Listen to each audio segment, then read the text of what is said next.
Esse relatório, na verdade, Vivi, Will, Calejão, ele é a cereja do bolo de uma série de indícios que eu já venho acompanhando, já vem sendo mostrado pelas autoridades. Teve aquela CPI da Câmara Legislativa do DF também, que levaram muitas informações em relação a isso, sobre a omissão deliberada da Secretaria de Segurança Pública. Se foi algo intencional ou se foi apenas incompetência, isso eu deixo para as autoridades.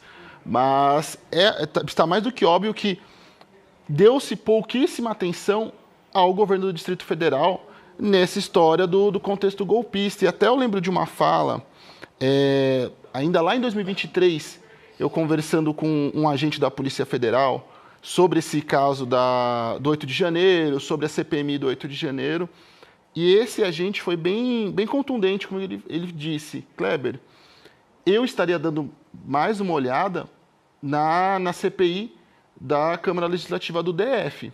Lá tem muita informação e as pessoas não estão se dando conta disso.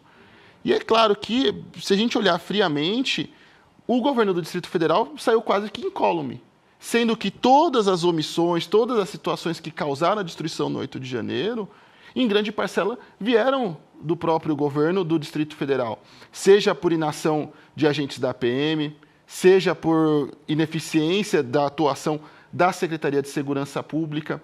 Tem um print que está com a nossa produção, print 2, que ele é bem contundente sobre o outro print.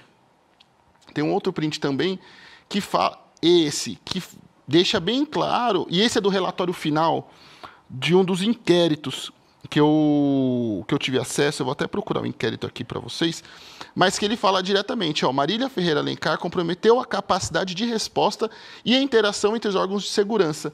Por que esse documento da Polícia Federal diz isso? Ele explica justamente que a falta de difusão do relatório número 6 de inteligência, que era um relatório que falava sobre as ameaças, os riscos, o que poderia acontecer ali dentro do 8 de janeiro, não foi difundido amplamente. Inclusive, esse relatório, ele é do inquérito 11, da petição, na verdade, 11.781, que já está em sua fase final. Esse relatório, inclusive, ele hoje se encontra em sigilo por conta dessa petição, está na sua fase final. E eu conversei com fontes que estão ligadas a esse caso, e eles me informaram que tudo indica que isso vai virar mais uma ação penal contra o Anderson Torres, contra a Marília Alencar e contra o Fernando Oliveira. 2 desses que eu mencionei, inclusive, foram julgados ontem no núcleo 2 do inquérito do golpe. Então vai ser mais uma ação contra eles. E aí vamos para aquele print que vocês mostraram antes na tela. Isso. Ele também é muito claro quanto isso. Olha, conclui-se que as falhas da Secretaria de Segurança Pública do Distrito Federal no enfrentamento das manifestações do 8 de janeiro são evidentes, especialmente pela ausência inesperada de seu principal líder, Anderson Gustavo Torres, em um momento de extrema relevância, aliado à falta de ações coordenadas e à difusão restrita de informações cruciais contidas no relatório de inteligência número 6. Não sou eu que estou dizendo isso, não é a Vivi, não é o Will, não é o Calejão, é a Polícia Federal. Assim como o documento anterior também, que é muito claro em relação a isso. Só que não é só isso que está acontecendo. A gente não tem só esse episódio de situações, no mínimo, bizarras e suspeitas, que ocorreram dentro ali do espectro da segurança pública.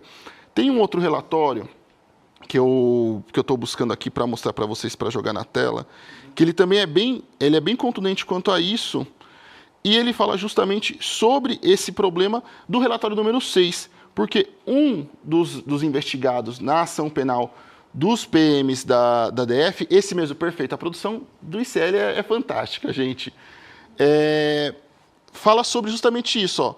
Há informações de que as pessoas ora nominadas teriam destruído o envelope e que tal prova consta no IPM, o Inquérito Policial Militar instalado para apuração das responsabilidades da PMDF no evento do dia 8 de janeiro.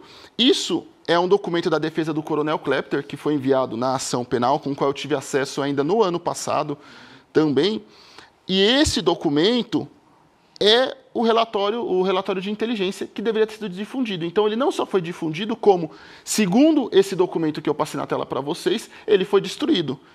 E a alegação, inclusive, dessa defesa veja, Porém, nem o então secretário executivo, o delegado Fernando de Souza Oliveira, nem a atual subsecretária Coronel Cíntia Queiroz de Castro leram o documento, que era um documento crucial. E assim, tem várias passagens sobre relatório de riscos. Tem um outro print que eu vou procurar aqui também para vocês. Isso, perfeito. Da Polícia Militar, em resposta à CPMI da CPI dos atos antidemocráticos da Câmara Legislativa do Distrito Federal.